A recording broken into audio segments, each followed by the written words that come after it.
Hi guys, if you want to add in task option to your taskbar menu, just like this, so that you can end task directly from your taskbar by right click like this.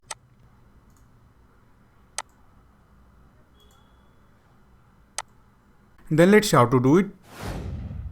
So to enable the in task option, first of all right click on the start menu and then go to settings, and here go to system, and now scroll down and then click on for developers option. And now here you will be able to see the in task option. You have to simply enable it. And once you enable this option, from now on you will be able to end task in taskbar just by right click. Let's check it out. Simply close it.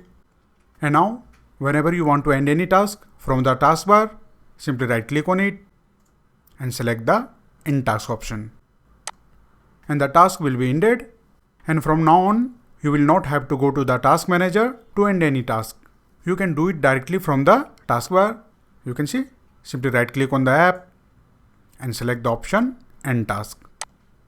And if you have opened multiple window of any application, it will display end all task. You can see, simply right click on it and it will display end all task.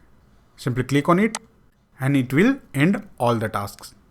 So that's it guys. This is how you can easily add in task to taskbar in Windows 11. If you like this video, please subscribe the channel.